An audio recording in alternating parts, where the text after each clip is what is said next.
Supreme Personality of Godhead said, one who is unattached to the fruits of his work and who work as he is obligated is in the renounced order of life, and he is the true mystic, not he who lights the fire and performs no duty.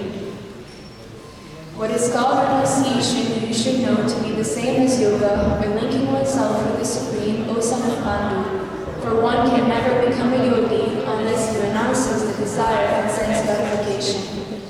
For one who is a neophyte in the Eightfold Yoga system, work is said to be the means, and for one who is already elevated in yoga, cessation of all material activities is said to be the means.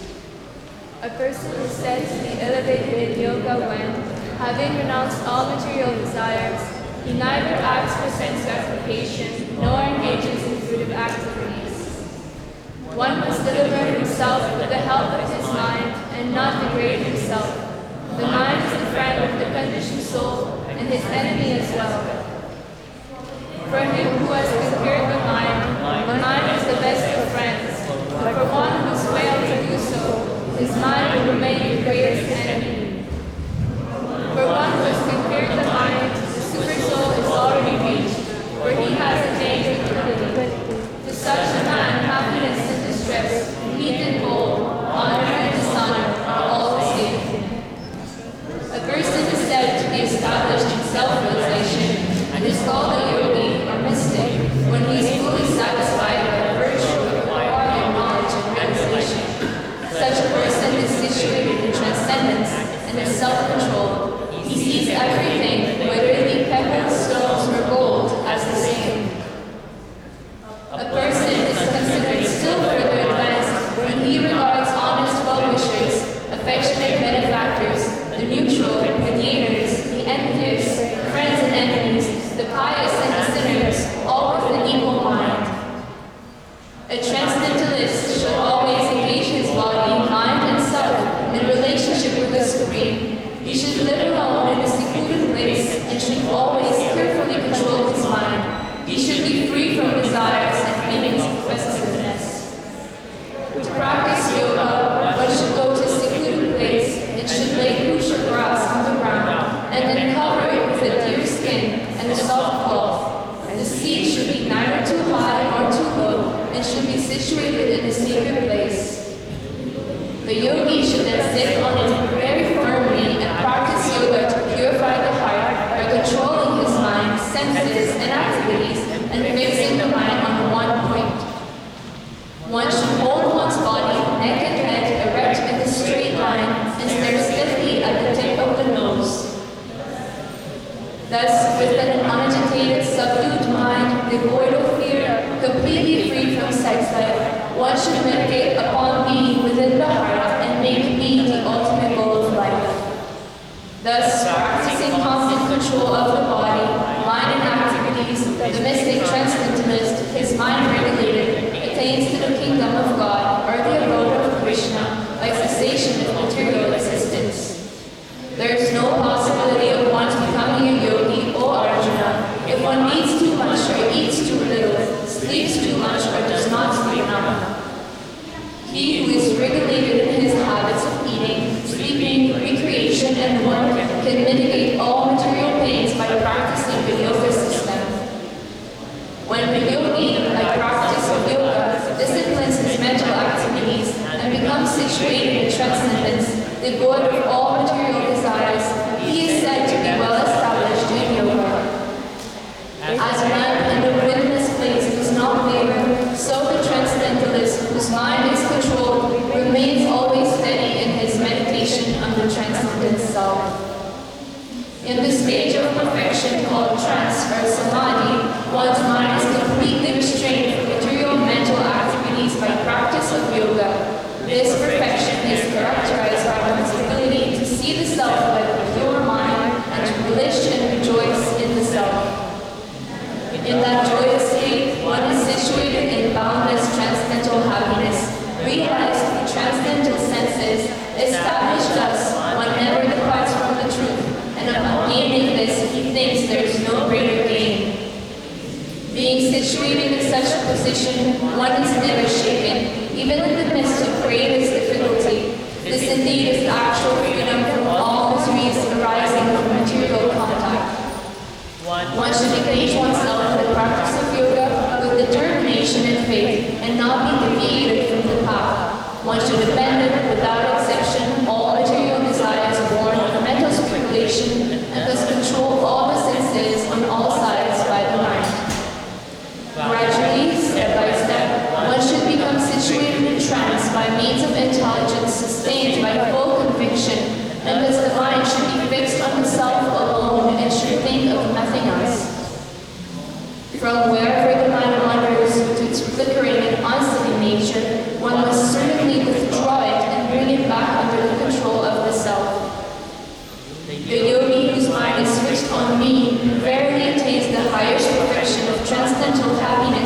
He is beyond the mode of passion. He realizes his qualitative identity with the Supreme, and thus he is freed from all reactions to past deeds.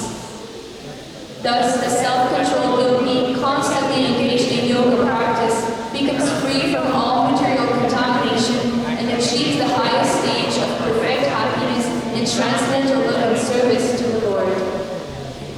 A true yogi observes me in all beings and also sees every being in me. Indeed, the self-realized person sees me, the same Supreme Lord, everywhere. For one who sees me everywhere and sees everything in me, I am never lost, nor is he ever lost to me.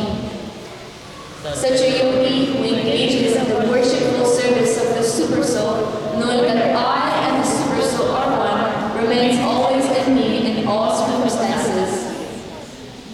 He is a perfect yogi who, by comparison to his own self, sees the true equality of all beings in both their happiness and their distress, O Arjuna. Arjuna said, O Madhusudana, the system of yoga which you have summarized appears impractical and unendurable to me, for the mind is restless and unsteady. For the mind is restless, turbulent, obstinate, and very strong, O Krishna, and to subdue it, I think, is more difficult than controlling the wind. Lord Shri Krishna said, O mighty son of Kunti, it is undoubtedly very difficult to curb the restless mind, but it is possible by suitable practice and by detachment. For one whose mind is unbridled, self-realization is difficult work, but he whose mind is controlled and who strives by appropriate means is assured of success. That is my opinion.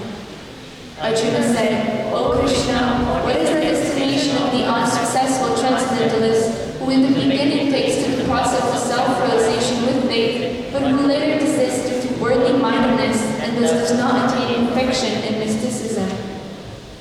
Almighty Lord Krishna, there is not such a man who is bewildered from the path of transcendence, following from both spiritual and material success, and perish like a riven cloud with no position in any sphere. This is my doubt, O Krishna, and I ask you to dispel it completely. Before you, no one is to be found who can destroy this doubt. The Supreme Personality of Godhead said, Son of Gita, a transcendentalist engaged in auspicious activity does not meet with destruction either in this world or in the spiritual world. One who does good, my friend, is never overcome by evil. The unsuccessful yogi, after many, many years of enjoyment on the planets of the pious living entities, is born into a family of righteous people or into a family of rich aristocracy.